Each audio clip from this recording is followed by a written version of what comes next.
শুরুতেই বড় প্রশ্ন, বাংলাদেশ ব্যাংক খাতে কি অবশেষে শুরু হচ্ছে জবাবদিহিতা, নাকি আবারও নতুন কোনো কৌশলে ফিরে আসবে পুরনো বিতর্কিত গোষ্ঠী? কারণ সরকার এখন নীতিগতভাবে সিদ্ধান্ত নিয়েছে সমস্যাগ্রস্ত ৫ ইসলামী ব্যাংকে বিতর্কিত মালিকদের ফেরার সুযোগ বন্ধ করা হবে। আর এই সিদ্ধান্ত ঘিরেই নতুন করে আলোচনায় এসেছে ব্যাংক রেগুলেশন আইন, এস আলম গ্রুপ এবং বাংলাদেশের ব্যাংকিং খাতের ভয়াবহ বাস্তবতা। দর্শক, আজকের এই প্রতিবেদনে আমরা বিশ্লেষণ করব কেন সরকার হঠাৎ অবস্থান বদলালো, বিশ্ব ব্যাংকের আপত্তি কতটা গুরুত্বপূর্ণ, আর ১,৪৭,০০০ কোটি টাকার খেলাপি ঋণ নিয়ে ভবিষ্যৎ কি হতে পারে। ভিডিওটি শেষ পর্যন্ত দেখুন।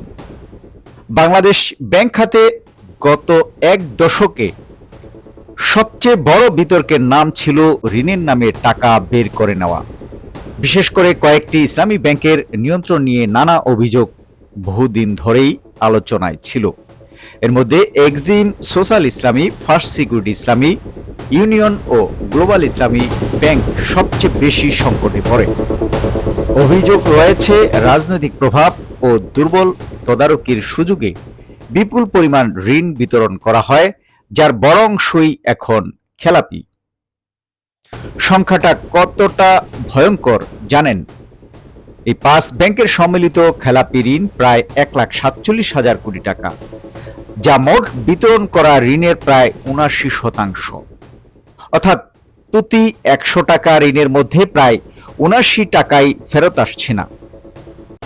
সবচেয়ে খারাপ অবস্থা ইউনিয়ন ব্যাংকের, সেখানে খেলাপি ঋণের হার ৯৮%, ফার্স্ট সিকিউরিটিতে ৯৬%, গ্লোবাল ইসলামীতে ৯৫%।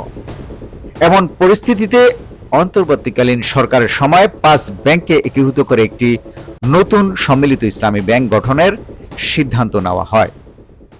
কিন্তু বিতর্ক শুরু হয় তখন, যখন ব্যাংক রেগুলেশন আইনের ১৮ ক নামে একটি নতুন ধারা যুক্ত করা হয়। এই ধারায় বলা হয়েছিল, যারা আগে ওই ব্যাংকের মালিক বা শেয়ার হোল্ডার ছিল, তারা চাইলে পরবর্তীতে আবার ব্যাংকের মালিকানা বা সম্পদ ও দায় নেওয়ার আবেদন করতে পারবে। অর্থাৎ আগের আমলে ব্যাংকগুলো ধ্বংসের মুখে গেছে বলে অভিযোগ, তাদের ফেরার দরজাও খোলা রাখা হয়েছিল। তা যাদের কারণে এই ব্যাংকগুলো ধ্বংসের মুখে পড়েছিল, তাদেরই যদি ফিরে আনা হয়, সেটা নিয়ে শুরু হয় তর্ক বিতর্ক। এখানেই শুরু হয় রাজনৈতিক ও অর্থনৈতিক বিতর্ক। বিরোধী দলগুলো অভিযোগ তোলে, এই ধারা মূলত এস আলম গ্রুপের মতো বিতর্কিত গোষ্ঠীকে ফের ব্যাংকে ফিরিয়ে আনার সুযোগ তৈরি করেছে। শুধু রাজনৈতিক দল নয়, অর্থনীতিবিদ, টিআইবি, এমনকি ব্যাংকারদের সংগঠন বিএবিও এই ধারার বিরোধিতা করে। টিআইবি স্পষ্ট ভাষায় বলেছিল, এটি দুর্বল ব্যাংকের পুরনো মালিকদের পুনর্বাসনের সুযোগ তৈরি করেছে, যা আবারও ব্যাংক খাতকে লুটপাটের ঝুঁকিতে ফেলতে পারে। সবচেয়ে গুরুত্বপূর্ণ বিষয় হলো, বিশ্ব ব্যাংকও এই ধারাকে ইতিবাচকভাবে নেয়নি। কারণ বাংলাদেশ এখন আর্থিক খাত সংস্কার, খেলাপি ঋণ কমানো এবং অর্থনৈতিক স্থিতিশীলতার জন্য আন্তর্জাতিক সহায়তার দিকে তাকিয়ে আছে।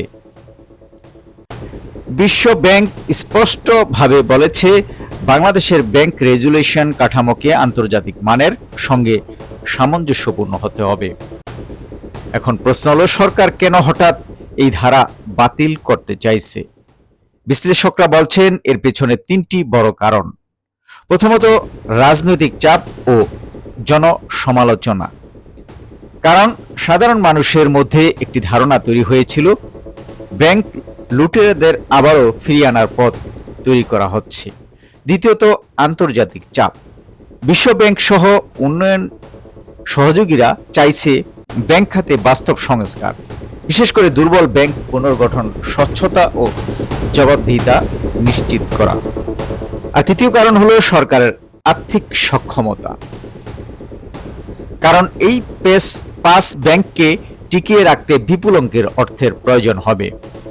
নতুন সম্মিলিত ব্যাংকের মূলধন ধরা হয়েছে ৩৫,০০০ কোটি টাকা। এর মধ্যে সরকার দেবে ২০,০০০ কোটি টাকা, বাকি অর্থ আসবে আমানত বীমা তহবিল ও বিভিন্ন প্রাতিষ্ঠানিক উৎস থেকে। কিন্তু বাস্তবতা হলো ব্যাংকগুলোর প্রকৃত ক্ষতি আরো বড় হতে পারে। ফলে ভবিষ্যতে সরকারকে আরো অর্থ দিতে হতে পারে।